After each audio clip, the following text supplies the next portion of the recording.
Bismillahirrahmanirrahim. Assalamualaikum warahmatullahi wabarakatuh.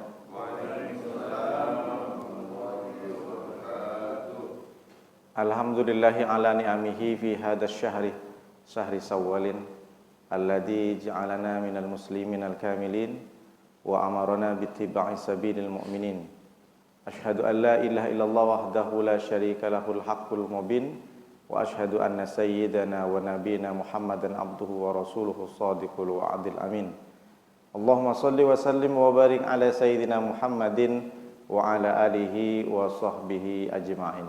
Amma ba'du. Yang sama-sama kita hormati pengurus Masjid Al-Mukhlisin beserta seluruh jamaah kajian subuh pada Ahad pagi ini. Saya tak bisa sebutkan satu persatu karena insya Allah kita sudah bersaudara lama. Maka yang hadir pada kajian subuh Ahad pagi ini insya Allah dimuliakan oleh Allah Subhanahu wa Ta'ala. Bersyukur kita kepada Allah dengan ucapan Alhamdulillahi Rabbil Alamin. Berselawat kita kepada Rasulullah dengan ucapan Allahumma salli ala Sayyidina Muhammad wa ala ali Sayyidina Muhammad. Bapak-bapak, ibu-ibu yang dimuliakan oleh Allah SWT, kajian kali ini saya mengambil hadis yang ada dalam kitab Al-Mu'jam Al-Kabir karya dari Imam At-Tabrani.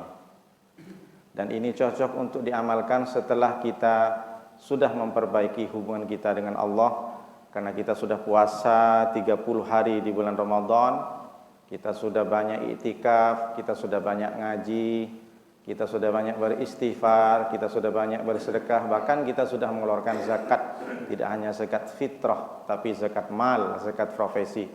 Tentu insya Allah semua dosa diampuni oleh Allah SWT. Karena kita sudah perbaiki hubungan kita dengan Allah. Selesai Idul Fitri kemarin, kita ternyata sudah memperbaiki hubungan kita dengan tetangga, dengan sanak saudara, dengan handai tolan, dengan mengucapkan mohon maaf lahir batin, minal a'idin wal faizin. Insyaallah semua dosa-dosa kita dengan tetangga, dengan saudara, dengan teman sekerja diampuni juga oleh Allah.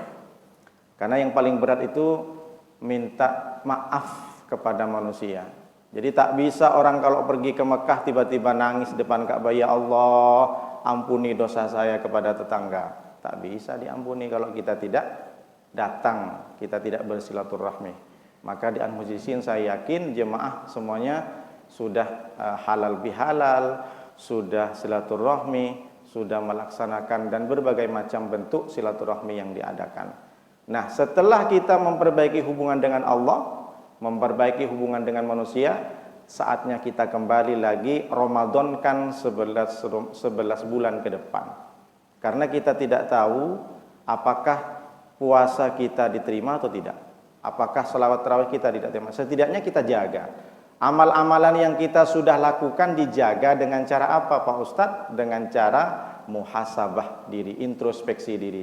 Jangan sampai amalan yang kita sudah lakukan di bulan Ramadan hambar begitu saja karena dengan perbuatan satu saja.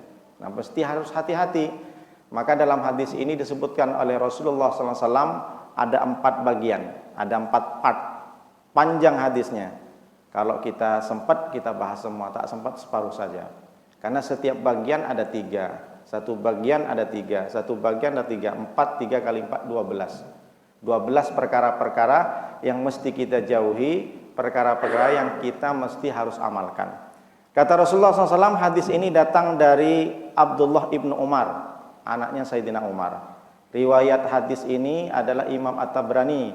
Status hadisnya adalah Hasan, hadis Hasan. Ada hadis sahih, ada hadis soleh, ada hadis hasan. Kalau di bawah hadis dhaif dan maudhu. Maudhu bukan hadis. Nah, ini hadis hasan berarti sangat baik untuk dilakukan dan diamalkan. Kata Rasulullah yang pertama, 4 bagian pertama, salatsun muhlikatun. Ada 3 perkara yang membinasakan, yang merusak amal kita. Kita sudah sebulan penuh, bahkan 2 bulan di bulan Syawal, kita sudah puasa 6 hari, tapi ternyata gara-gara 3 ini rusak semua amalan. Amalan terbang, pahala melayang. Lalu yang kedua, bagian kedua ada salasun munjiyatun. Ada 3 hal yang menyelamatkan.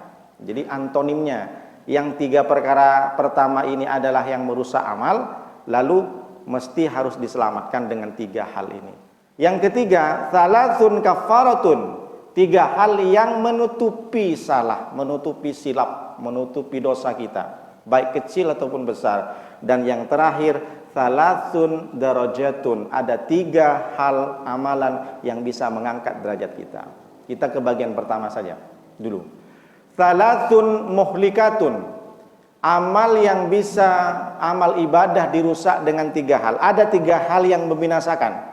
Apa itu? Yang pertama namanya syuhun muta'un.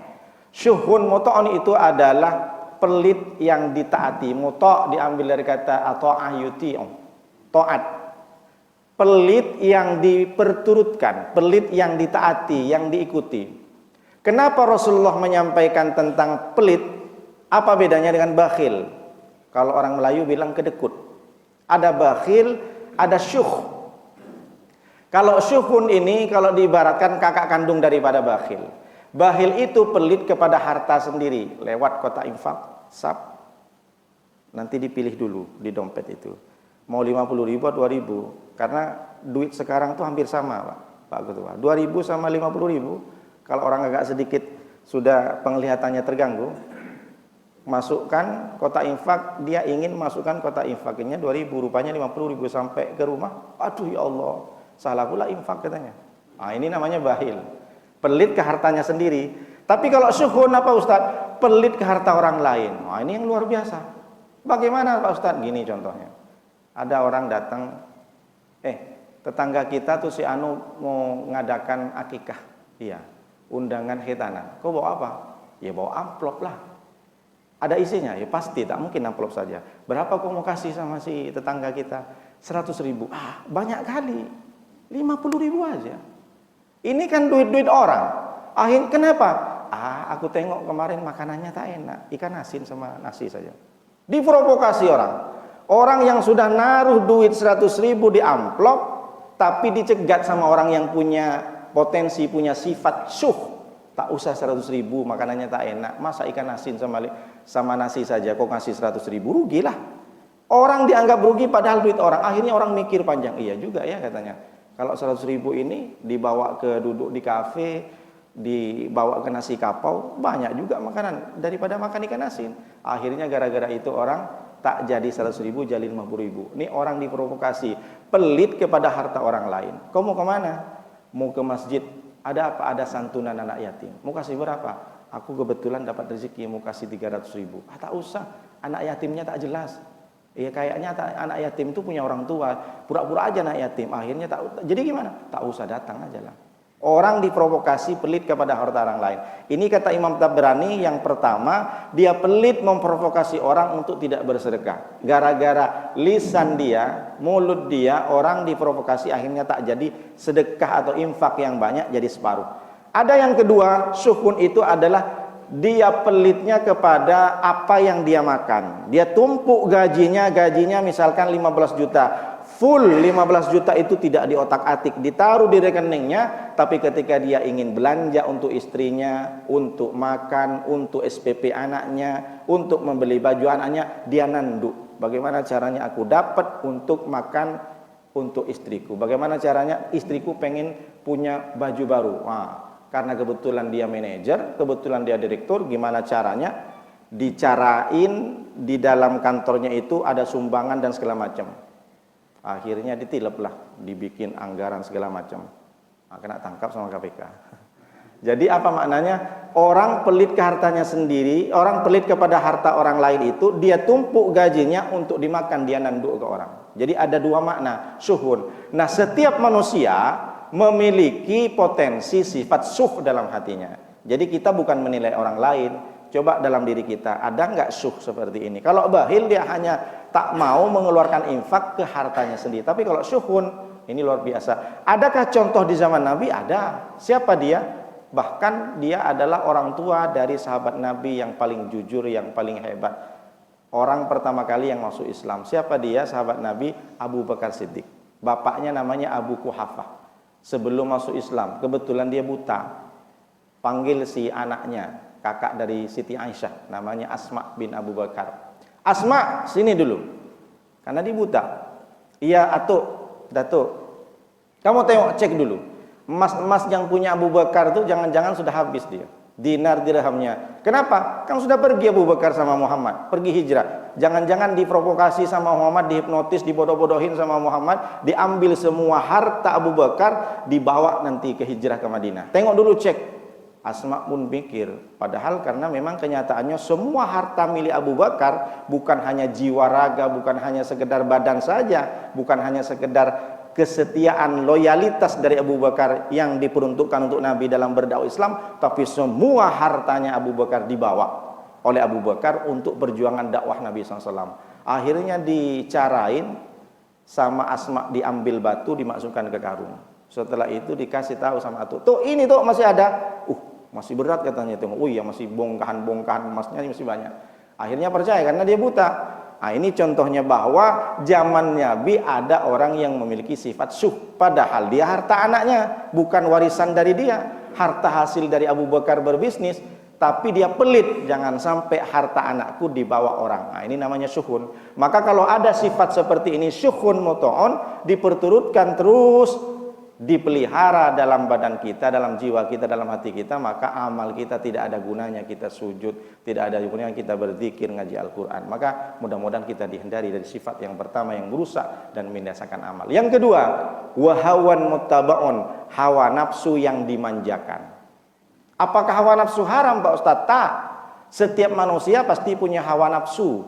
Cuma bagaimana kita bisa menyetir hawa nafsu ini? Kita mulai sekarang, kalau kita tahu bahwa hawa nafsu tak boleh dimanjakan, kita mesti harus dipilah mana kebutuhan, mana keinginan. Kata Nabi SAW, kul, makanlah, wasrob, minumlah, walbas, dan berpakaianlah, tapi fi ghairi sarofin, jangan sampai makan dan minum serta berpakaian melebihi dari kadar kebutuhannya. Fi ghairi sarofin, tidak berlebihan. Silahkan kau makan, jangan mesen banyak, tapi tiba-tiba tak dimakan, yang dimakan satu mangkok saja, yang lain dibuang. Silahkan kau minum. Minum itu kan untuk menghilangkan dahaga, sehat, air putih cukup. Ini pesen Fanta, ini mesen teh obeng semua. Padahal dia satu orang sendiri. Akhirnya nggak diminum, dibuang. Siapa yang mau minum sisanya?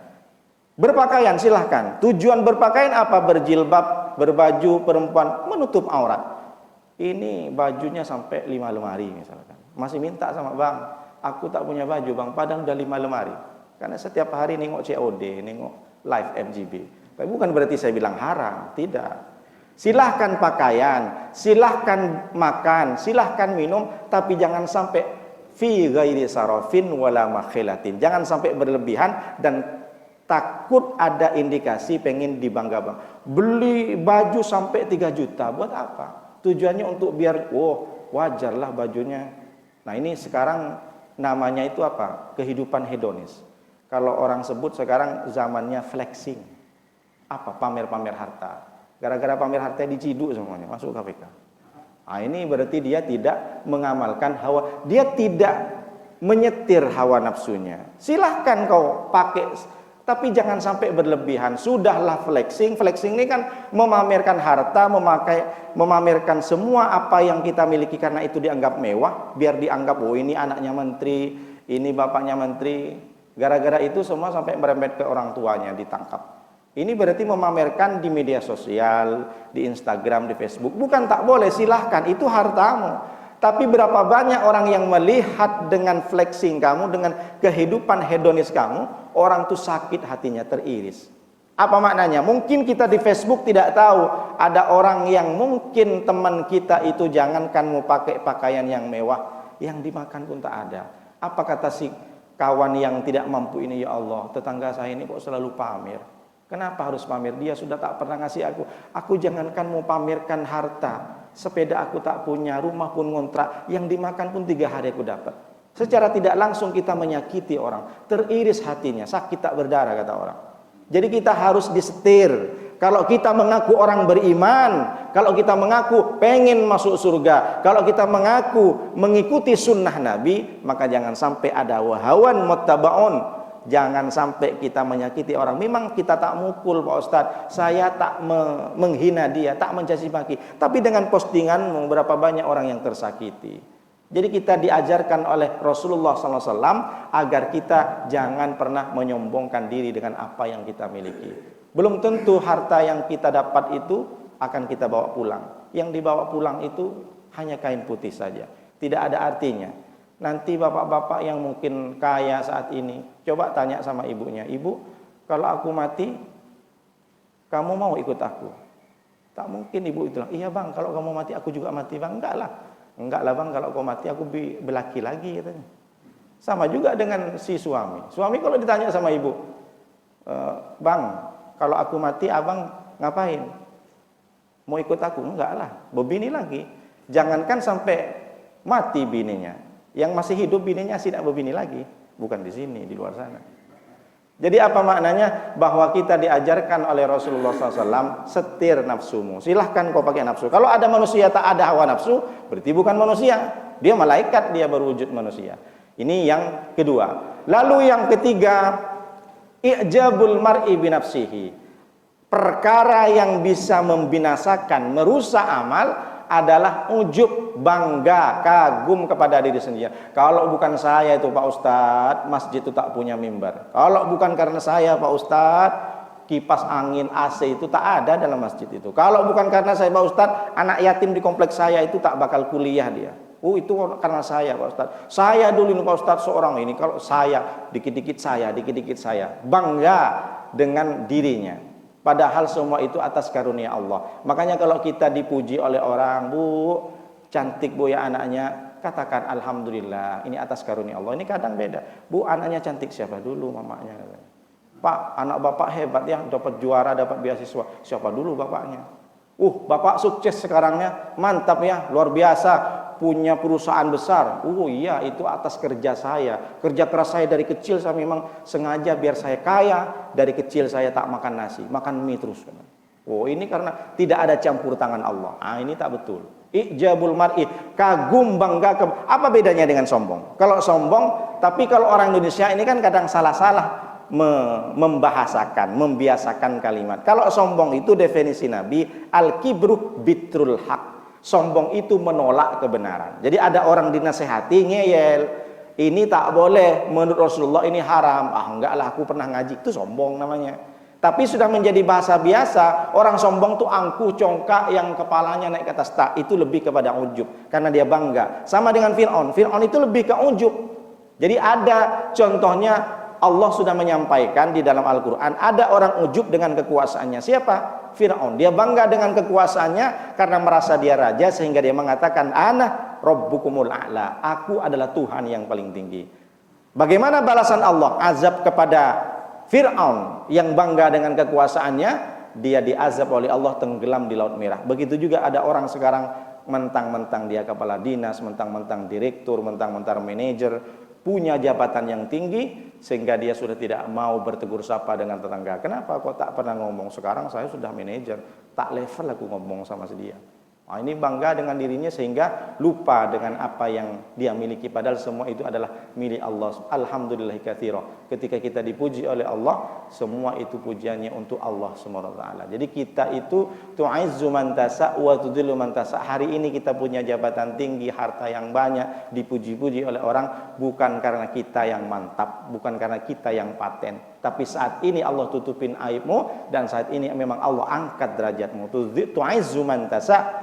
Ketika engkau ya Allah sudah mengangkat, memuliakan orang itu dengan kehendakmu, wa tudzillu man tasa'. Tapi ketika Allah sudah rendahkan engkau sehina-hinanya. Dulu dia adalah seorang wali kota, gubernur, presiden, tapi ketika Allah tampakkan aibnya, dia tidak ada artinya. Seluruh Indonesia mencaci maki ketika dia mohon maaf, diketahui kesalahannya, ditangkap dan segala macam. Maka ujub yang pertama, ketika ujub dengan kekuasaan, Allah binasakan sebagaimana Fir'aun. Ada orang ujub dengan hartanya. Siapa dia? Korun. Dari saking banyaknya, hebatnya Korun, sampai ketika di orang Indonesia menggali tanah, dapat harta emas, orang mengatakan ini harta karun. Jadi Korun disebut di mana-mana, padahal dia di sana sudah mati di Afrika, itu sudah ribuan tahun lamanya. Bagaimana Korun? Kata Korun di surat Al-Qasas ayat 78. Innama utituhu ala ilmin indi. Sesungguhnya aku diberikan harta yang banyak, kaya, ala ilmin indi, itu karena ilmuku yang aku miliki, karena aku yang kerja keras. Dia sombong, dia ujub, tidak menyertakan Allah di dalamnya. Maka Allah binasakan Qarun bukan dengan laut ditenggelamkan, tidak, tapi diutus seekor nyamuk oleh Allah Subhanahu wa taala masuk ke dalam kupingnya, sampai di kuping sakit, dikurek sama Qarun. Setelah diurek-urek, nyamuk itu langsung tambah masuk ke dalam, hidup dia, masuk ke otaknya, sampai di otak dimakan semua saraf-saraf otaknya sama nyamuk, masuk ke selaput darah. Kalau kita tak perlu pakai nyamuk, di otak ada pendarahan, mati kita, stop. Nah, ini nyamuk masuk ke semua saraf, ke aliran darah di otak, akhirnya sakit, diambil palu godam, martil yang besar, dipukulkan ke kepalanya Qarun. Dia tidak merasakan sakit, sakitnya cuma nyamuk. Jadi dia ketika mukul, otaknya sampai pecah, hancur, tak sakit ketika dia pukul, yang sakit hanya nyamuk itu dalam. Akhirnya dipukul habis-habisan, hancur otak, mati. Qarun mati dengan martirnya. Setelah Qarun mati, keluarlah nyamuk lagi dari kupingnya, diutus oleh Allah. Orang yang bangga dengan hartanya, dia tidak pernah menyertakan Allah di dalam harta yang kita miliki, merasa karena saya kerja keras, ini hasil saya, karena saya sudah S1, S2, S3, karena saya banting tulang peraskan setiap hari, makanya aku kaya. Bukan karena Allah. Allah akan binasakan, meskipun tidak sama cara membinasakan azab Allah, karena kita adalah umat Nabi Muhammad. Allah sayang, Allah tunggu kapan kita akan bertobat. Itu hebatnya umat Nabi Muhammad. Kalau umat-umat terdahulu, siapa yang dia melakukan dosa, saat itu juga dikasih azab. Kalau kita memang diulur oleh Allah, mana tahu kamu akan bertobat sebelum mati. Itulah hebatnya umat Nabi Muhammad. Maka jangan pernah kita tinggalkan salawat kepada Nabi Muhammad. Jadi yang kedua, ada ujub dengan hartanya, Allah buktikan dengan Qarun binasa dengan martilnya sendiri. Ada yang ketiga, yang lebih parah. Hati-hati Nuruddin, kau seorang ustadz, kau seorang kiai, ujub dengan ilmunya. Kalau Nuruddin sampai ujub dengan ilmunya, Allah akan berikan azab sebagaimana Allah berikan kepada Bal'am bin Ba'ura. Siapa Bal'am bin Ba'ura? Bal'am bin Ba'ura adalah ulama. Sampai-sampai Allah itu ingin mengangkat derajat Bal'am seperti Nabi. Kenapa? Karena dari saking tingginya amalnya, ngajinya, ibadahnya, puasanya, bahkan segala bentuk amal ibadah yang dilakukan menjadikan dia diterima oleh Allah setiap doanya. Satu huruf dia berdoa kepada Allah, Allah pasti kabulkan. Siapa Bal'am bin Ba'ura? Adalah orang yang hidup di zaman Nabi Musa. Dari saking solehnya, Bal'am bin Ba'ura dipercaya oleh Nabi Musa, diutus untuk menyampaikan risalah dakwanya ke kota Madian. Kota Madian adalah kota peninggalan Nabi Syuaib. Karena pada saat itu kota Madian sudah menjadi kota yang hedonis, makmur. Perempuan-perempuan yang cantik-cantik sudah glowing semua. Jadi perempuan cantik glowing sudah lama dari dulu, bukan karena sekarang ada skincare aja. Sama dengan perempuan-perempuan yang punya komunitas sosialita arisan ada dulu. Kapan tuh Pak Ustadz? Waktu Nabi Yusuf. Bagaimana dia ketika mengiris tangannya, itu kan lagi ngumpul itu, lagi arisan kebetulan di tempat Siti Zoleha di Kocok. Anggaplah seperti itu. Ngumpullah wanita-wanita pembesar yang kaya dengan perhiasannya. Sampai datanglah Nabi Yusuf, tak terasa dia iris. Masya Allah, nengok orang ganteng. Sampai 2 terpotong. Jadi dari dulu tuh perkumpulan wanita sudah ada, bukan zaman sekarang. Yang sekarang heboh kampung saya, pakaian emas besar-besar. Ada pernikahan di Bangkalan, Pak Ketua tahu mungkin. Memang orang Madura luar biasa, pakai emas semuanya. Jadi dulu ketika di kota Madian ini sudah lupa dengan ibadahnya, karena makmur dengan catatan karena memang diazab oleh Allah dengan rizki yang banyak. Orang-orang pada kaya semua, bikin klub-klub malam misalkan seperti itu. Maka Nabi Musa mendengar kabar bahwa Madian sudah lupa, sudah jauh dari Allah karena kehidupan dunianya yang glamor, diutuslah Bal'am. Kenapa ngutus Bal'am? Karena Bal'am orang suci, orang soleh, doanya diterima. Tapi ternyata apa yang terjadi? Bal'am setelah masuk ke kota Madian, membawa risalah dakwah Nabi Musa, berubah pikiran. Kenapa? Oleh sang raja diiming-imingi jabatan. Oleh sang raja diberikan rumah yang besar, bahkan lengkap dengan pembantunya. Begitu juga zaman sekarang. Berapa banyak ulama-ulama yang dulu takbir di jalanan, habakar, sekali dikasih jabatan menteri koordinator, diem dia. Saya tak sebutkan aja. Dikasih jabatan, wah ini macam-macam, ini kamu sini, kamu di sini, lupa semuanya. Ulama merapat, mohon maaf, ke partai-partai yang mungkin tidak dekat dengan Allah, menjauhi Allah. Bahkan kita bisa lihat, ada juga ustadz sekarang yang nyalek, nyalek di partai-partai. Ustaz Toren tahu kalau referensi itu.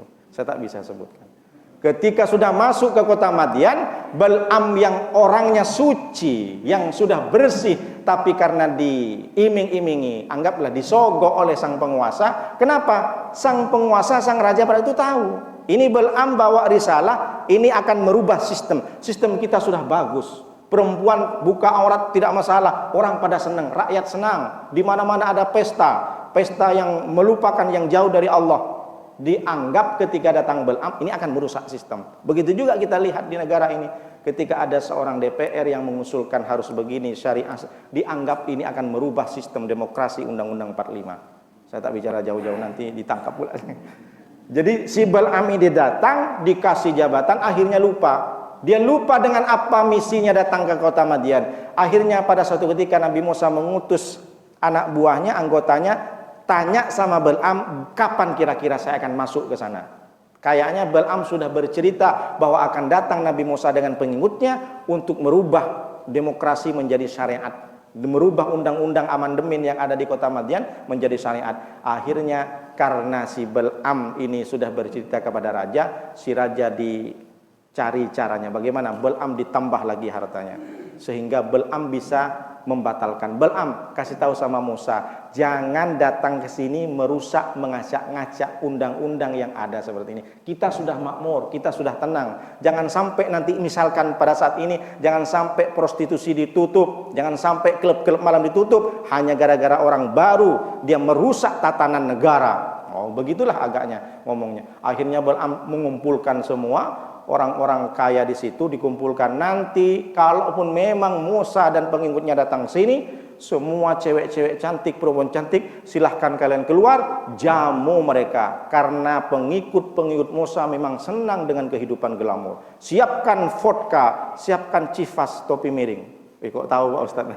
Pernah mabuk pula Pak Ustaz? Tak, saya nengok dari botol-botolnya itu. Siapkan semua minuman terbaik. Kasbek pun jadilah katanya gitu, istilahnya begitu. Akhirnya datanglah Nabi Musa dengan pengikutnya. Oh, satu orang, dua perempuan. Habis. Semua terlena. Nabi Musa pun geleng-geleng. Kenapa Bal'am bisa seperti itu? Dia berdoa kepada Allah, ya Allah, jangan sampai Musa datang ke sini dengan pengikutnya. Kalaupun memang Musa dengan pengikutnya datang ke kota Madian, hancurkan ya Allah. Dia kira Allah menerima. Tapi ternyata tidak. Dia berdoa dengan kejelekan Nabi Musa. Karena satu huruf pun diterima oleh Allah sebelum dia masuk ke kota Madian. Akhirnya banyak orang yang sedikit yang pengikut Nabi Musa tidak terlena dengan kemegahan, keglamoran kota Madian. Jadi lebih banyak pengikut Nabi Musa yang terlena. Akhirnya Allah kirimkan siksaan penyakit ta'un namanya. Dan untuk Bal'am, bagaimana Allah menyampaikan dalam surat Al-A'raf 176, walau syi'na la rafa'nahu biha walakinnahu akhlada ilal ardi wattaba'a hawahu. Seandainya aku berkehendak, walau syi'na la rafa'nahu, aku angkat Bal'am itu sama setara dengan Nabi, walakinnahu akhlada ilal ardi, tapi ternyata si Bal'am dia lebih condong kepada dunia, wattaba'a hawahu, dan dia mengikuti hawa nafsunya. Apa kata Allah? Azab kepada Bal'am ini karena dia berdoa dengan kejelekan Nabi Musa alaihissalam. Lalu kata Allah, famathaluhu kamathalil kalbi. Perumpamaan dia aku umpamakan sebagaimana dia, mohon maaf, anjing guguk. Bagaimana anjing? Intahmil alaihi yalhad au tatrukuhu yalhad. Al-A'raf 176. Ketika anjing dia siap untuk diperintah sama majikannya, yalhad, dia mengeluarkan lidahnya, menjulur lidahnya. Diperintah tak diperintah, anjing macam anjing bodoh, anjing bongak. Gimana dia? Di depan rumah majikannya, dia siap. Mau diapakan dengan majikannya, dengan tuannya, dia siap untuk menerkam. Dia julurkan lidahnya. Begitu juga Bal'am. Bal'am diberikan siksa oleh Allah, dijulurkan lidahnya sampai melelet, sampai ke tanah. Kenapa? Karena dia berdoa dengan lidahnya dengan kejelekan Nabi Musa. Begitulah Allah hancurkan orang yang ujub. Dia lupa bahwa ilmu yang dia miliki, kesolehan yang dia miliki, bukan karena dia sendiri yang banting tulang untuk beribadah kepada Allah, tapi Allah turunkan rahmat. Tapi ketika rahmat dicabut oleh Allah, ilmu dicabut oleh Allah, dia hina sehina-hinanya. Bukankah kita sudah tahu dalam Al-Quran, kita diajarkan dasar daripada manusia itu kan rendah. Bagaimana? Ayat pertama yang diturunkan oleh Allah, Iqra bismi rabbikal ladzi khalaq. Muhammad, bacalah dengan nama Tuhanmu, bahwa alladzi khalaq, Tuhanmu yang menciptakan. Ini menunjukkan ayat kalau kita beri judul tentang kebesaran Allah. Dilanjutkan kalimatnya, khalaqal insana min alaq. Tuhan itu, Allah itu menciptakan manusia min alaq, dari darah. Jadi dua judul yang kita tahu ayat pertama. Yang pertama Allah bercerita tentang kebesaran Allah, bahwa semua yang ada di dunia Allah yang menciptakan. Lalu ayat yang kedua, alladzi khalaqal insana min alaq. Manusia itu diciptakan dari darah. Bagaimana darah? Darah ini menjadi suci karena di dalam. Kalau darah keluar dari kulit kita, kena baju, najis. Mesti harus dicuci. Berarti kita ini dari najis. Kita hina di depan Allah, rendah hati di depan manusia, rendah diri di depan Allah SWT. Jadi ayat ini sudah menceritakan kepada kita, jangan kau sombong, jangan kau ujub, kau dari darah. Di ayat lain Allah Subhanahu wa taala menyampaikan Al-Mursalah ayat 20, alam nahlukukum mimma'im mahin. Bukankah aku ciptakan kalian wahai manusia mimma'in mahin, dari air yang hina. Apa itu air hina? Sperma, bau, amis. Ada kita nemu sperma, mohon maaf saya sampaikan karena ini ayat Allah, ada di baju, jijik kita meskipun keluar dari kita. Bahkan di ayat lain, walaqad khalaqnal insana min sulalatin min tin. Pertama kali manusia Adam itu aku ciptakan min sulalatin min tin, dari saripati tanah. Bagaimana tanah? Kotor, diinjak-injak bau. Lalu kita apa yang mau disombongkan? Berkali-kali Allah sampaikan ini agar manusia sadar. Seberapa banyak hartamu, seberapa tinggi jabatanmu, seberapa banyak ilmu kau nuruddin, kau ngomong pinter, tapi kalau kau ujub merasa lebih pintar dari orang nuruddin, kalau merasa kau lebih alim daripada ustadz lain, maka Allah akan cabut rahmanya, kau akan dibinasakan oleh Allah dengan cara yang mungkin tidak sama dengan Bal'am, tapi setidaknya adalah menjadi orang yang memiliki dan mendapatkan laknat. Laknat jauh dari Allah, sama dengan setan. Setan laknatullah. Nauzubillah min dzalik. Mudah-mudahan kita dijauhi dari sifat-sifat ujub. Jadi yang berusak itu tiga: syuhun, pelit yang diperturutkan, pelit kepada harta orang lain; hawa nafsu yang dimanjakan; dan yang ketiga ujub. Lalu yang bagian kedua, thalathun munjiatun, tiga yang menyelamatkan. Sudah tahu kita tiga yang merusak, kita yang harus tahu yang menyelamatkan. Apa yang menyelamatkan? Yang pertama, al-adlu fil ghadabi waridho. Yang pertama yang menyelamatkan adalah bersikap adil di waktu suka dan di waktu marah. Di waktu marah dan di waktu suka kita bersikap adil. Tak paham saya Pak Ustadz, kita punya kawan. Kawan ini sudah jelas-jelas, kawan minum, kawan ngopi, kawan nongkrong, kawan kungku, macam-macam. Dari saking akrabnya, kita sudah macam saudara dengan orang ini. Tapi ketika kawan kita salah, dia berbuat dosa, kita jangan diam. Mentang-mentang karena dia kawanmu, ketika dia berbuat salah, dia tetap dibela. Sama dengan sekarang, sebentar lagi kita pilpres. Mentang-mentang kita dukung si A, apapun dia yang omongkan, meskipun dia sudah bermaksiat dan berdosa, tetap dibela. Nah, ini tak boleh. Makanya kawan itu bahasa Arabnya sodikun. Pak Ustadz Royan tahu. Apa sodikun? Diambil kata sodaqa yasduku, benar. Jadi kalau kita merasa memiliki kawan yang baik kepada kita, ketika kita salah, dia membenarkan kita. Bukan mencari pembenaran, bukan dicari pembenarannya. Mentang-mentang dukung si A pun berbuat jahat, sudah melakukan maksiat yang luar biasa, dosa besar, zalim kepada rakyatnya, tapi kita tetap dukung. Enggak, ini dicarilah pembenaran. Kalau perlu dicari ayat dan hadis. Berarti dia tidak bisa menyelamatkan dirinya dengan sifat al-adlu fil ghadabi waridho, bersifat adil. Itulah kenapa zaman dahulu madhab para ulama banyak perbedaan pendapat. Seperti contoh kita bertakbir Allahu Akbar, Imam Maliki begini, tidak begini. Imam Syafi'i begini, Imam Ahmad bin Hanbal di bawah, Imam Hanafi di atas. Semua ulama madhab itu ikhtilaf, tapi tidak gontok-gontokan. Ketika orang ditanya sama Imam Maliki, bagaimana menurutmu tentang Imam Hanafi? Imam Hanafi itu hebat, dia konsisten, prinsipnya kuat. Sekali dia ngomong haram, dia haram. Tidak ada dia meskipun didebat oleh orang, dia tetap bilang haram. Tapi orang tetap tidak gontok-gontokan. Ditanya balik sama Imam Hanafi, bagaimana menurutmu tentang Imam Maliki? Saya tak pernah menemukan ulama ketika berbicara, berdebat denganku tentang hukum, saya merasa kalah sampai saya keringetan, kata Imam Hanafi. Mereka sama-sama saling menghargai, tapi tetap dengan pendapatnya. Bukan karena Imam Hanafi takut kalah debat sama Imam Maliki, tiba-tiba hukum Imam Hanafi berubah ikut Maliki. Tidak. Karena menurut prinsipnya dia, itulah kenapa terjadi ikhtilaf, banyak hukum-hukum yang tidak sama. Jadi kalau kita ingin seperti apa yang disampaikan Rasulullah, bersifat adil di waktu yang marah dan di waktu yang tidak marah, suka, maka sama. Ketika kita suka dengan seseorang, kalau orang itu salah, sampaikan salah. Ini kadang karena mungkin sudah punya kiai, ini mursyidnya, tiba-tiba mursyid dan kiainya datang ke Batam pakai celana pendek. Oh, udah pakai celana pendek, pakai baju yang telanjang dada. Habis itu ulama kau yang mursyid kenapa? Kok buka aurat? Oh, itu sudah makrifatnya tinggi katanya. Sudah dekat dengan Allah. Jadi kita tak boleh. Dia punya dalil sendiri. Apanya punya dalil? Tak dibenarkan tetap, kecuali dia gila. Masukkan ke rumah sakit jiwa. Mentang-mentang kiainya, mentang-mentang ustadznya. Misalkan bapak ketemu dengan saya pakai celana pendek, langsung tegur, marahin. Jangan karena Ustadz Nuruddin sering ngasih kajian subuh, tak boleh nih Ustadz. Tiba-tiba saya bilang, ini ada hadis dari Hong Kong. Nggak ada cerita, udah sudah mansuh. Orang buka aurat sudah mansuh maksiat, tak ada cerita. Ini karena mentang-mentang kiainya, mentang-mentang direkturnya, mentang-mentang bosnya, tegur. Tapi memang berat. Ketika kita nampak ada ketidakberesan dalam sebuah perusahaan, jelas atasan kita itu melakukan dosa yang sudah jauh dari Allah, kita tegur. Perkara kita dipecat tak masalah. Biasanya orang terlalu jujur dipecat. Kalau nggak pecat dipindahin ke pulau. Masya Allah, tabarakallah. Itu apa maknanya? Bahwa kita ingin menyelamatkan amal-amal kita dengan cara al-adlu fil ghadabi waridho. Lalu yang kedua, al-qasdu fil fakri wal ghina. Punya sikap pertengahan fil fakri wal ghina, di dalam waktu miskin, tak punya apa-apa, tak mampu, dan ketika kaya. Tak paham Pak Ustadz?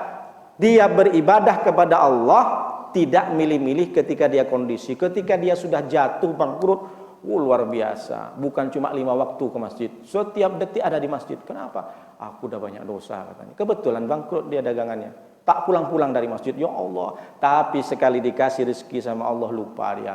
Kok enggak berjam? Aduh sibuk saya. Enggak ikut kajian subuh. Sibuk, bisnisku banyak.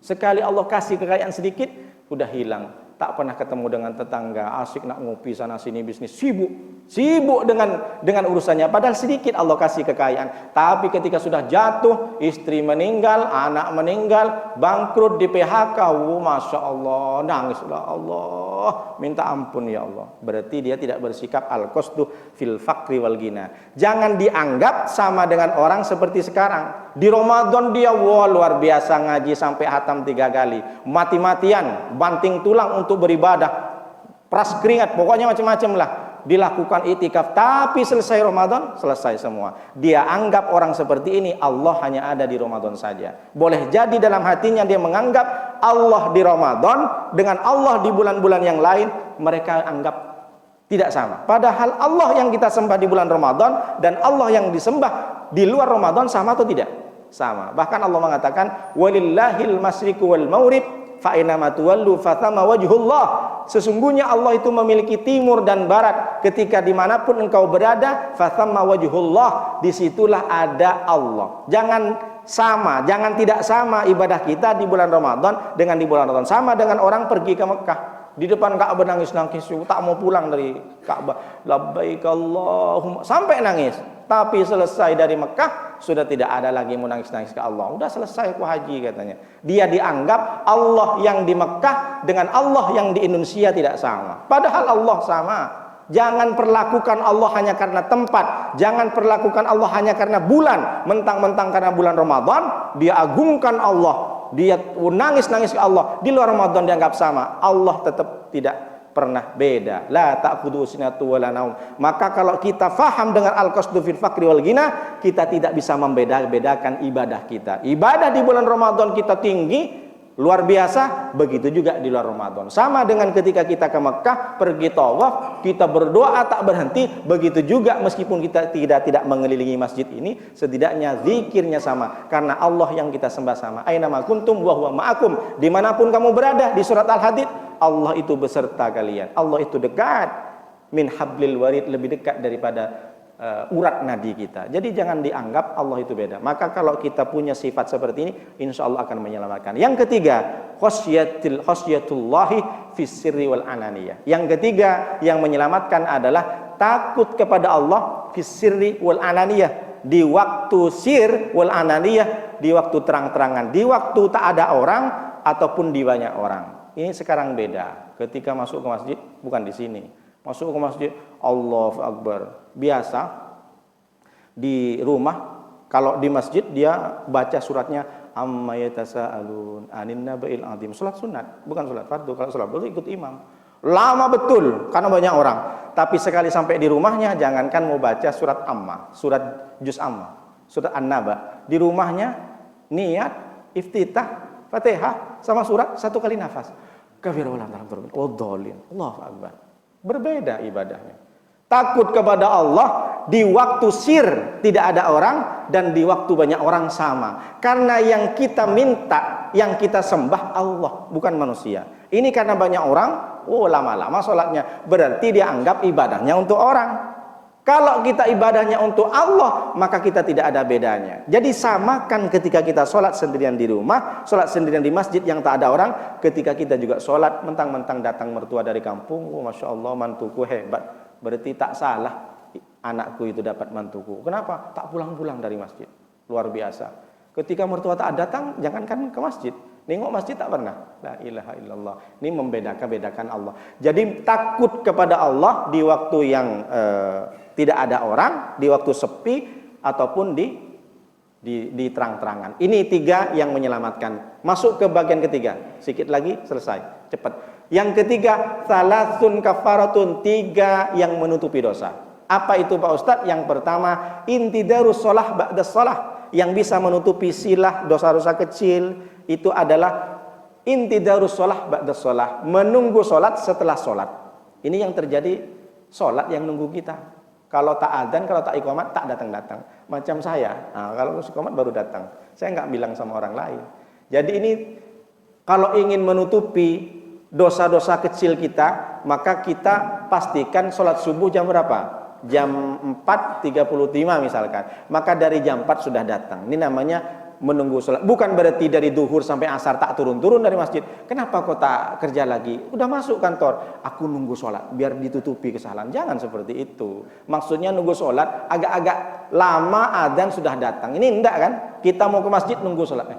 Udah sholat belum? Iqamat. Akhirnya datang ke masjid masbuk terus. Bukan haram, tidak. Kalau ingin salah kita, dosa-dosa kecil kita, dosa mata, dosa tangan, dosa maksiat lisan, dosa maksiat tangan, kita ngetik-ngetik kebencian di media sosial, tertutupi dengan cara apa? Selalu menunggu sholat. Bukankah Rasulullah sudah menyampaikan ayyul a'mali ahabbu ilallah? Amalan apa ya Rasulullah? Sahabat bertanya, yang paling dicintai Allah. Yang pertama, as-sholatu ala waktiha. Sholat di waktu di waktu tepatnya, masuk waktunya. Lalu yang kedua, birrul walidain, yaitu adalah apa birrul walidain? Berbakti kepada orang tua. Yang ketiga, al jihad fisabilillah. Pertama, Rasulullah menyampaikan as-sholatu ala waqtiha, sholat pada waktunya. Jadi ketika sudah duhur, cepet-cepetlah. Ini kadang banyak orang sholat sudah akhir-akhir. Makanya dibilang sarib, sholat asar dan maghrib. Kalau enggak 5:30 enggak mau sholat asar. Fawailul lil musallin, neraka celaka bagi orang yang sholat. Alladzina hum fi sholatihim sahun. Orang yang dalam sholatnya selalu lupa, mengentengkan, membiarkan, nantilah asar masih lama, tidak cepat-cepat. Ini berarti tidak termasuk orang yang tidak menutupi kesalahannya. Lalu yang kedua, isbahul wudu'i fi sayyarat ay 'alal makarih. Menyempurnakan wudu di waktu-waktu genting, di waktu-waktu yang tak menyenangkan. Seperti apa contohnya? Dulu zaman Rasulullah itu kan ada waktu dingin luar biasa. Dingin sekali sehingga pegang air pun takut. Kalau di Maroko itu orang-orang jemaah masjid kalau sudah suhunya dingin sekali, dia pakai batu. Menurut Imam Maliki boleh. Jadi batu ditaruh di teras-teras masjid karena tidak kuat untuk memegang air, diusap-usap batu ke muka dan ke tangan, sudah selesai. Nah, menyempurnakan wudhu di waktu genting seperti apa contohnya? Ini banyak terjadi. Wudhu kadang orang tidak terlalu perhatikan dengan kesempurnaan wudhu karena sudah imam sudah tinggal sarokat lagi, buru-buru dia, cepet. Kalau ada satu sebesar beras saja, kulit kita nggak kena air, wudhu batal.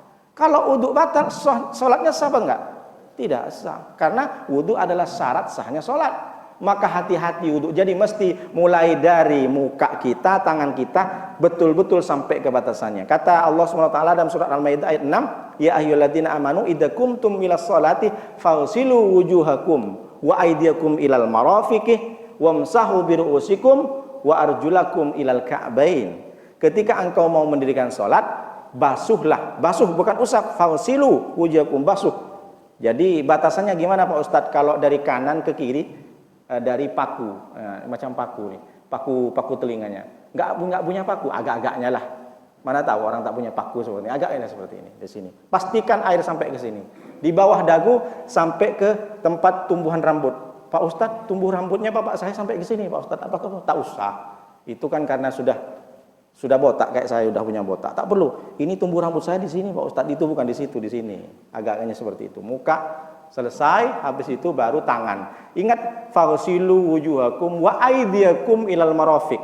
Nah, dari tangan ke siku, bukan dari siku ke sini.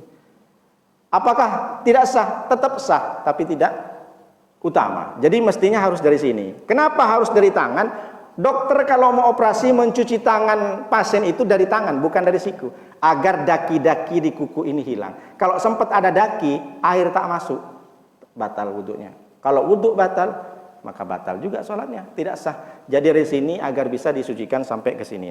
Kalau dari sini, ini tak selesai, di sini tidak bisa keluar dakinya. Makanya anak-anak perempuan, ibu-ibu yang punya anak perempuan laki, tolong ditengok dakinya. Ini kadang anak perempuan sekarang, anak gadis, di atas black kutek, di bawah black daki. Nah, makanya anak bapak ibu kalau punya anak lajang-lajang, kalau mau minang perempuan, jangan tengok mukanya glowing karena pakai skincare. Tengok ini.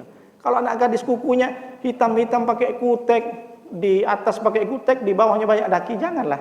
Jangan tengok mukanya. Mana tahu mau minang, mau lamar untuk anak lajangnya. Jadi dari tangan ke siku. Setelah itu baru mengusap. Kalau orang Melayu bilang sapu. Kebetulan kiainya orang Melayu. Siswanya, santrinya orang Jawa. Nah, sapulah kepalamu ketika wudhu. Diambil pula sapu lantai. Enggak, kalau orang Melayu bilang kan sapu, diusap. Diusap ada 3 cara. Yang pertama, Rasulullah tidak membuka imamahnya.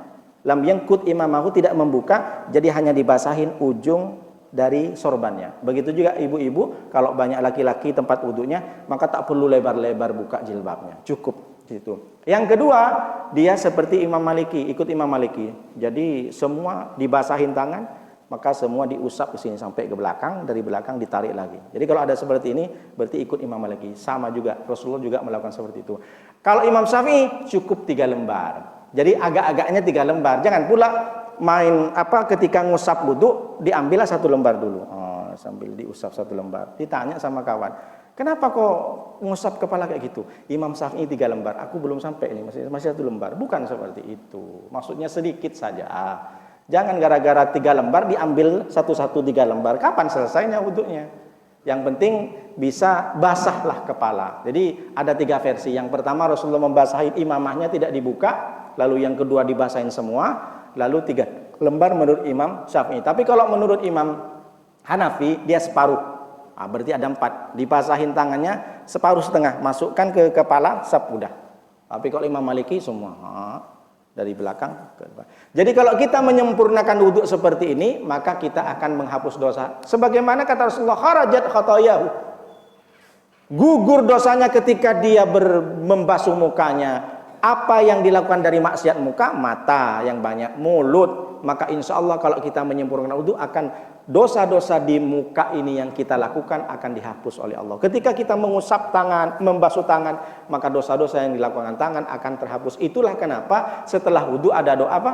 Allahumma ja'alni minat tawwabin wa ja'alni minal mutatahhirin. Ya Allah, jadikan kami adalah orang yang bertobat dan jadikanlah kami adalah orang yang suci. Kalau kita benar-benar wudhunya baik, sempurna baik, maka dosa akan gugur lewat basuhan anggota tubuh kita. Itu makna daripada wudhu. Itulah kenapa kita dianjurkan setelah berwudhu itu kita berdoa Allahumma ja'alni minat tawwabin wa ja'alni minal mutatahhirin. Yang terakhir, naklul aqdam ilal jama'at, memindahkan kaki, melangkahkan kaki untuk pergi berjemaah ke masjid.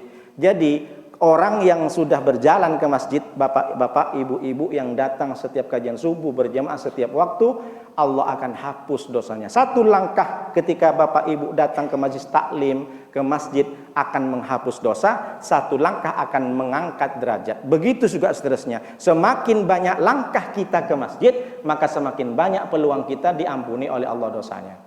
Tapi jangan gara-gara ini besok ke Masjid Makmur Riyasah jalan kaki. Bapak mau kemana? Ke masjid Pak Ustadz. Mau apa? Sholat subuh, berangkat jam 4. Tak sampailah ke Masjid Makmur Riyasah ke Batu Haji.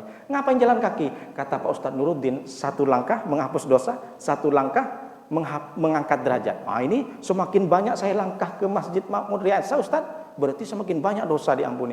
Jadi mau sholat subuh, berangkat jam berapa? Sampai jam berapa ke sana? Tak selesailah subuhnya di jalan. Mana bisa sampai? Bukan seperti itu maksudnya. Bapak-bapak, ibu-ibu, pastikan kalau datang ke sini, insya Allah kalau bisa dengan jalan kaki. Tapi Pak Ustadz naik motor pula dari rumah sama Pak Ketua. Tak masalah karena udah telat. Daripada telat nanti. Jadi ibu pastikan ini kalau udah tahu bapak-bapak, setiap langkah kaki kita ke masjid, langkah pertama menghapus dosa, langkah kedua mengangkat derajat. Terus begitu, langkah ketiga menghapus dosa, langkah keempat mengangkat derajat. Tapi jangan sampai ada unsur lain. Ini orang mau melangkahkan kaki, mau sholat berjamaah ke masjid, bukan karena pengen dapat pahala, tapi ada unsur lain. Kenapa? Iklan Pak Ustadz. Gimana iklannya? Setiap hari Anda lakukan langkah 1000, itu akan mencegah osteoporosis. Nah, saya kebetulan umur 70 Pak Ustadz. Ini harus langkahkan kaki. Kenapa? Menghapus dosa. Padahal dalam hatinya karena nengok iklan. Gara-gara nengok iklan, dia langkahkan kaki. Kenapa? Biar tambah sehat. Dalam sehari 1000 langkah Anda akan tercegah dengan osteoporosis. Itu beda lagi. Jadi murnikan hati ini. Yang terakhir, cepat saja, tak usah terlalu banyak dibahas. Yang terakhir, salatsun darajatun, ada 3 yang mengangkat derajat. Yang pertama, it'amut to'am. Yang kedua, ifsya'us syalam. Yang ketiga adalah wassalatu billaili wan nasu niyam. Yang pertama, memberi makan kepada orang yang membutuhkan, fakir miskin. Yang kedua, selalu tebarkan salam. Assalamualaikum warahmatullahi. Kenapa? Karena ketika kita mengucapkan salam, kita berdoa kepada orang, mudah-mudahan keselamatan dan keberkahan kepada kalian. Lalu yang ketiga, wassalatu billaili wan nasu niyam. Selalu sholat tahajud ketika malam, di mana orang-orang banyak tidur, kita sholat tahajud. 3 ini bisa mengangkat derajat. Selalu memberi makan kepada orang yang butuh, terutama fakir miskin, akan diangkat derajatnya oleh Allah. Selalu menebarkan salam bertemu dengan orang, Assalamualaikum, Assalamualaikum. Karena kita mendoakan orang lain untuk dapat keselamatan dan keberkahan. Ada datang malaikat, ketika kita doa kepada orang selamat, mudah-mudahan engkau juga selamat, kata malaikat. Ma min abdin muslimin yad'u li akhihi bi dhahril ghaibi illa qalal malaku amin walakal mithlu. Tidaklah satu orang muslim mendoakan saudaranya dan datanglah malaikat. Apa kata malaikat? Amin walakal mithlu. Mudah-mudahan engkau juga dapat seperti itu. Kita doa kepada orang lain, malaikat yang doakan. Kalau malaikat yang doakan kita selamat dengan apa yang kita doakan ke orang lain, pasti diterima oleh Allah. Dan yang terakhir, selalu salat tahajud. Wa minal laili fatahajjat bihi nafilatan laka asa ayyam athaka rabbuka maqaman mahmuda wa qul rabbi adkhilni mudkhala sidqin wa akhrijni mukhraja sidqin waj'alni min ladunka sultanan nasira. Orang yang salat tahajud dapat 4 keutamaan. Maqaman mahmuda, nanti tempatnya tempat terpuji bersama dengan Rasulullah. Wa qul rabbi adkhilni mudkhala sidqin. Yang kedua, orang sering tahajud setiap paginya Allah berikan ketenangan, tidak ribut dengan istri, berangkat dari pagi senang, tenang. Kenapa? Karena di keluarga sudah bangun subuh semua anak-anaknya, istrinya ngaji Al-Quran, dikasih ketenangan oleh Allah. Wa qul rabbi adkhilni mudkhala sidqin wa akhrijni mukhraja sidqin. Setiap masalah datang ke kantor, datang ke tempat kerja, Allah berikan solusi dalam setiap masalahnya. Waj'alni min ladunka sultanan nasira, dan Allah memberikan pertolongan langsung tanpa perantara malaikat. 4 keutamaan yang dimiliki orang yang terbiasa sholat tahajud. Mudah-mudahan 12 perkara ini kita bisa amalkan. Ada yang membinasakan, ada yang menyelamatkan, ada yang menutupi kesalahan, ada yang mengangkat derajat. Mudah-mudahan kita semua diangkat derajatnya oleh Allah, menjadi seperti Nabi dan Rasul, berkumpul dengan Nabi Muhammad SAW. Amin ya rabbal alamin.